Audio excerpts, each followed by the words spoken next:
Olá, bem-vindos à nossa conversa de hoje.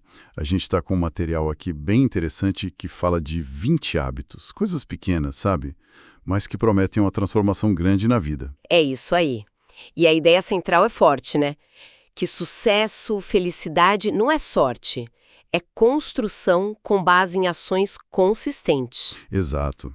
E o legal é que esse material junta ideias de várias áreas: desenvolvimento pessoal, psicologia, até neurociência, negócios. Sim, gente que estudou o assunto a fundo. Então a nossa missão aqui hoje é mergulhar nisso, né? Tirar o ouro desse conteúdo, entender como essas pequenas ações, feitas com disciplina, podem mesmo mudar o rumo para melhor. E a boa notícia, segundo o texto, é que não é algo fixo. Dá para aprender, dá para cultivar esses hábitos. Perfeito.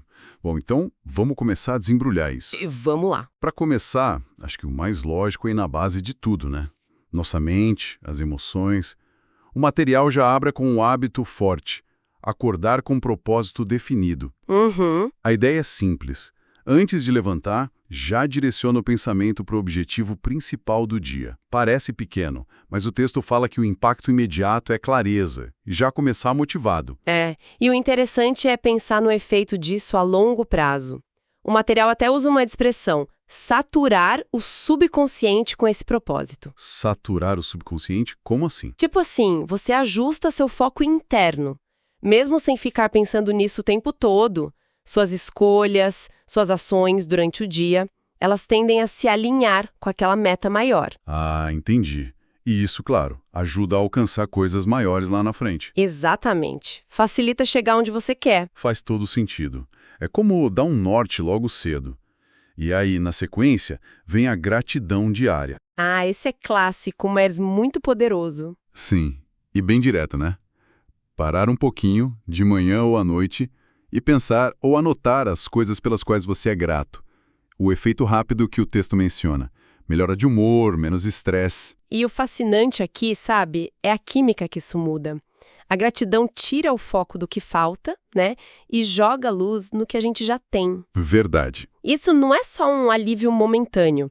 O material sugere que praticar isso direto cultiva uma mentalidade de abundância. Mentalidade de abundância. Gostei. Pois é.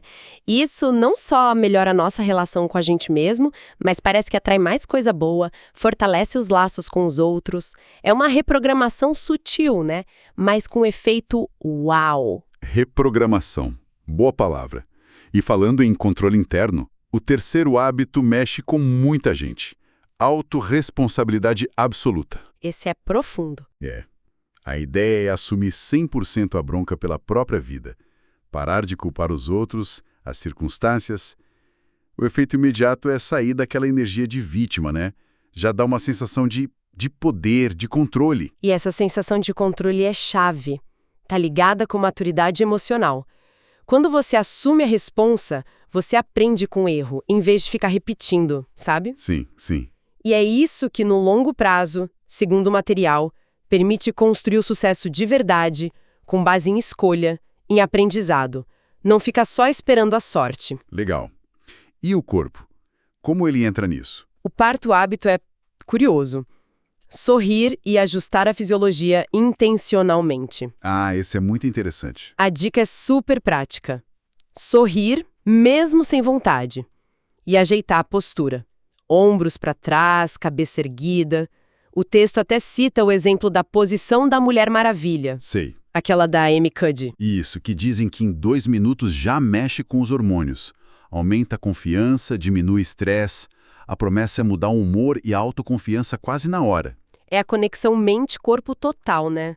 Mudar a postura, o sorriso, manda sinais para o cérebro que alteram o estado emocional. Faz sentido. E o legal é que, fazendo isso com frequência, como o material sugere, a gente pode criar novos caminhos neurais, fortalecer padrões de felicidade, de confiança. Não é só fingir, é usar o corpo para influenciar a mente. Usar o corpo para influenciar a mente. Isso conecta bem com o quinto hábito. Fazer perguntas poderosas a si mesmo. Ah, fundamental. O texto bate muito nisso. A qualidade da nossa vida depende muito das perguntas que a gente se faz. Em vez de ficar no porquê eu, tentar o que eu aprendo com isso ou o que tem de bom aqui que eu não estou vendo. A mudança na hora é tirar o foco do problema e mirar na solução. Exatamente. As perguntas são como um leme para nossa atenção, sabe? O material fala que onde o foco vai, a energia flui. Boa. Então, cultivar perguntas mais construtivas, mais abertas, isso desenvolve, a longo prazo, uma capacidade enorme de achar saída, achar oportunidade, mesmo no meio do caos. É quase como, sei lá, esculpir o destino pela forma como você pergunta as coisas. Não se esculpir o destino, forte isso. E quando a coisa não sai como a gente quer, o sexto hábito é sobre isso, ressignificar o fracasso como aprendizado. Essencial para crescer. Ver a derrota temporária não como o fim da linha, mas como feedback, né? Informação. É a base do tal mindset de crescimento. O impacto imediato é claro. Perder o medo de tentar, de arriscar. E perder esse medo é libertador. Encarar o tropeço assim constrói resiliência, que é essa capacidade de levantar depois da queda, né? Uhum. E a longo prazo, cada fracasso vira uma camada de sabedoria. E aí, paradoxalmente, acumulando esses aprendizados, você acaba construindo um caminho mais sólido para o sucesso, como o material argumenta. Entendi. E para ter energia para tentar, para aprender, a gente precisa proteger o foco, né? Aí entra o sétimo, o não consciente. Ah, a arte de dizer não. Exato. Saber dizer não para o que não é essencial, para proteger nosso tempo, nossa energia. Muitas vezes a gente diz sim no automático, né? Para agradar, para evitar conflito. Total. E aí se sobrecarrega. Pois é, mas isso desvia a gente do que importa. O ganho imediato é óbvio. Mais tempo, menos estresse. E é libertador pensar nisso, né? Porque esse sim automático muitas vezes drena a gente. E gerenciar o não a longo prazo ajuda a alinhar as ações com os valores, com o propósito. Faz sentido. O material diz que dizer não conscientemente não é ser egoísta, é autogerenciamento. E, curiosamente, isso tende a gerar mais respeito, tanto da gente mesmo, quanto dos outros. Autogerenciamento. Isso liga com o oitavo hábito. Elogiar o processo, não o talento fixo. Ah, isso é muito importante, principalmente para quem tem filhos ou lidera equipes. Sim, o material contrasta bem. Em vez de, nossa, você é tão inteligente, focando em algo fixo, falar tipo, adorei o esforço, a estratégia que você usou nisso, focando no processo. Exato. O primeiro pode criar um medo de falhar para não perder o título, sabe? Verdade. Já o segundo incentiva a pessoa a continuar tentando, aprendendo. E como isso impacta a longo prazo? Isso levanta uma questão importante sobre como a gente nutre o crescimento. Elogiar o processo, o esforço, a persistência. Isso cultiva resiliência, amor pelo aprendizado. A pessoa entende que a habilidade se constrói, não é um dom fixo. Entendi. E isso, segundo o texto, aumenta muito a capacidade de atingir o potencial máximo, porque o foco está na jornada, não em para ser perfeito. Legal. Bom, fechamos essa base mental e emocional forte. Agora, como a gente leva isso para ação, para produtividade? O material entra num segundo bloco. Isso, vamos para a prática. O nono hábito é planejar o dia. Bem direto, 10, 15 minutinhos, na noite anterior ou de manhã cedo, para definir as tarefas principais. O resultado rápido, menos ansiedade de manhã e um dia mais focado. E tem um detalhe interessante que o material cita sobre planejar na noite anterior. Qual? Diz que dá tempo para o nosso subconsciente meio que trabalhar nas soluções enquanto a gente dorme. Olha que legal. Mas o ponto principal é que, a longo prazo, esse hábito de planejar cria um ritmo, organização, proatividade, fica mais fácil alcançar as metas de forma consistente, sem depender só da inspiração do momento. E falando em consistência, o 10º hábito, ler e praticar diariamente. Ah, esse é chave. O texto fala em ler algo relevante, uns 20, 30 minutos por dia. Cita até, líderes são leitores, mas tem uma ressalva crucial que eu achei ótima.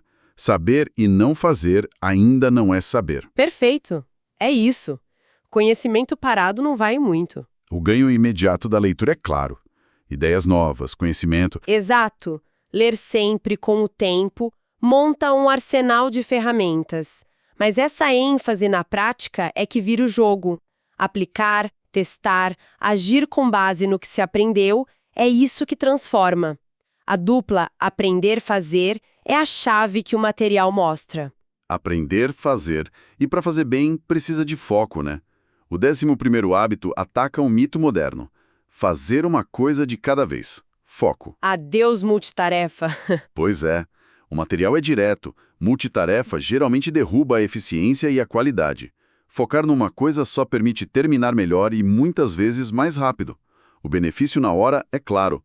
Qualidade e agilidade na tarefa. E se a gente pensar no mundo de hoje, né? Cheio de notificação, distração, essa capacidade de focar fundo, o tal deep work, vira um superpoder. Verdade. O material sugere que dominar o foco, a longo prazo, é o que permite fazer trabalhos complexos, criativos, de alto impacto. É o que separa quem só reage de quem constrói algo relevante. Construir algo relevante. Isso muitas vezes pede ir além do básico. É o 12º hábito. Fazer mais do que a obrigação. A milha extra. A famosa milha extra. Entregar mais valor, mais qualidade, mais serviço do que esperam de você, sem ficar ali esperando o pagamento imediato por isso. No curto prazo, isso já desenvolve habilidade e faz você se destacar. E o material até introduz um conceito interessante aqui. A lei do aumento de lucros. Lei do aumento de lucros? Como funciona? A ideia é que essa atitude de ir além, consistentemente, cria uma reputação, demonstra uma capacidade que quase sempre atrai retornos maiores lá na frente. Ah! Seja promoção, mais dinheiro, reconhecimento, novas oportunidades. É como investir na sua própria imagem e competência, sabe? Com o retorno meio que garantido a longo prazo. Um investimento em si mesmo. E parte disso é aprender com a própria jornada. O 13º hábito. Revisar o dia e o progresso. Autoavaliação constante. O texto cita até o Benjamin Franklin. A ideia é parar uns minutinhos e perguntar: o que eu fiz bem hoje, onde eu pisei na bola, que lição eu tiro disso? O ganho na hora é identificar rápido o que precisa ajustar. E essa prática feita com disciplina acelera demais o desenvolvimento. Evita ficar repetindo o erro, sabe? E reforça o que está dando certo. Cria um ciclo de melhoria contínua, como o material descreve. É um turbo no aprendizado. Turbo no aprendizado. E para direcionar tudo isso, o 14º hábito. Escrever metas com clareza. Ah, tirar do campo do desejo e trazer para o papel. Exato. O texto é enfático. Um desejo é nada mais que um sonho até que seja escrito. Colocar no papel transforma o vago em concreto. O impacto inicial é essa clareza. Sair do eu queria, para o meu objetivo é. E escrever as metas, olha que interessante, funciona quase como um comando para o cérebro, definir o que, o porquê, o quando. Isso ativa a nossa percepção para buscar oportunidade ligada àquela meta. Ativa a percepção. O material parece se referir à ideia do sistema de ativação reticular. A longo prazo, isso guia as ações, muitas vezes de forma sutil, subconsciente, na direção de realizar aqueles sonhos. Nossa, muito interessante como essas ações e planos se conectam. Agora, vamos para o último bloco. Esse parece juntar o físico e o social. Sim, onde tudo se integra ainda mais. O material até diz que aqui a coisa fica realmente interessante. O 15º hábito. Mover o corpo diariamente. Hábito angular. Isso. O texto chama assim porque ele meio que puxa outros hábitos bons junto. E não precisa ser nada radical, né? Uma caminhada diária já conta. O efeito imediato. Mais energia, humor melhor.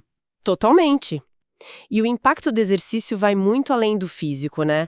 A longo prazo, ele fortalece o que a gente pode chamar de músculo da força de vontade. Ah, é? Como assim? A disciplina que você desenvolve para manter a rotina de exercício acaba vazando para outras áreas. Fica mais fácil manter outros hábitos, ajuda na saúde mental, longevidade. É um pilar mesmo. Pilar.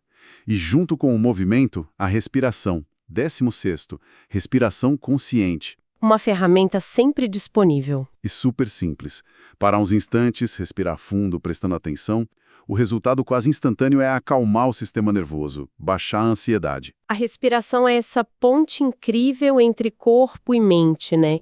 Controlando a respiração, a gente melhora a oxigenação do cérebro e, como o material diz, ganha uma ferramenta poderosa para gerenciar emoção na hora H. Uhum. E a longo prazo, essa prática regular ajuda no equilíbrio emocional, na clareza mental, simples, mas, nossa, muito eficaz. E das ferramentas internas para as externas, como a gente se relaciona. O 17º. Interesse-se sinceramente pelas outras pessoas. Ah, Dale Carnegie total isso, né? Sim. O texto faz aquele contraste ótimo. É melhor ser interessado do que tentar ser interessante. Ouvir mais, incentivar o outro a falar dele mesmo. O impacto na hora é criar conexão mais real, mais harmonia. E aqui o material traz uma frase forte, algo tipo: o indivíduo que não se interessa pelos semelhantes é quem tem as maiores dificuldades na vida. Pesado.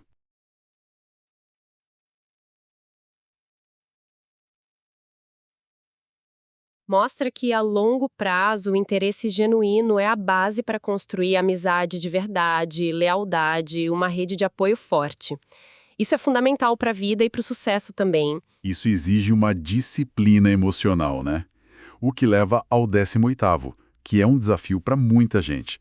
Evitar criticar, condenar ou reclamar. Os 3 Cs negativos. Exato. O texto explica por que crítica direta não costuma funcionar. Bota o outro na defensiva, fere o orgulho. A sugestão é tentar entender, talvez dar uma sugestão construtiva e trocar a reclamação por buscar solução.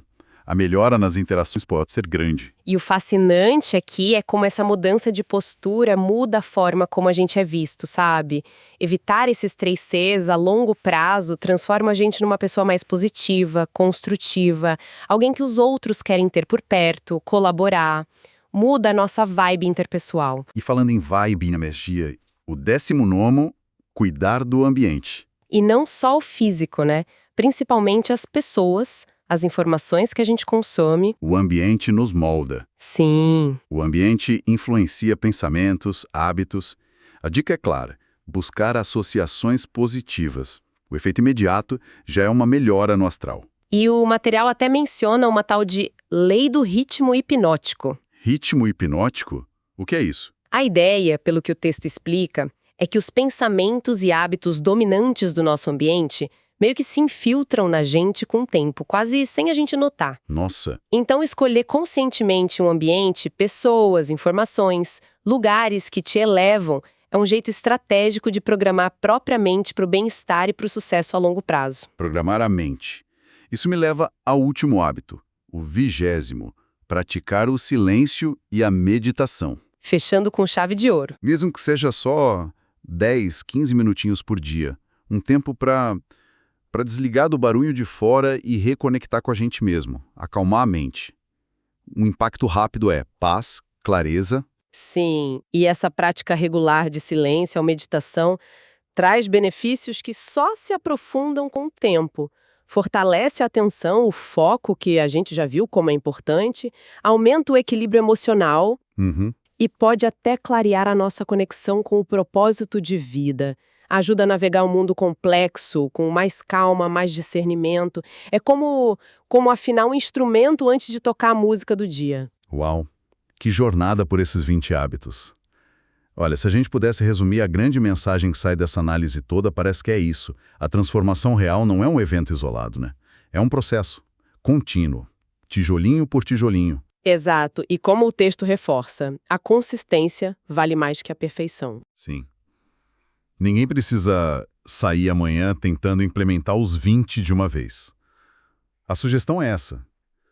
Escolhe 1, 2, que ressoam mais com você agora e começa. Só começa. É o poder das pequenas ações repetidas com disciplina. Tem uma metáfora bonita no texto sobre isso, Qual? que cada pequena ação é uma semente que com o tempo se transformará em uma floresta de realizações. Reforça bem essa ideia, né? Grandes resultados vêm de bases pequenas mais sólidas, plantadas dia após dia com intenção. Lindo isso. Então, para a gente fechar nossa conversa, fica talvez uma reflexão inspirada lá na conclusão do material. Se a vida meio que paga o preço que a gente pede a ela através das nossas ações, qual pequeno hábito Desses que a gente explorou, ou talvez outro, poderia ser o primeiro passo para começar a pedir o melhor dela. Quem sabe, ainda hoje. Boa pergunta para deixar no ar.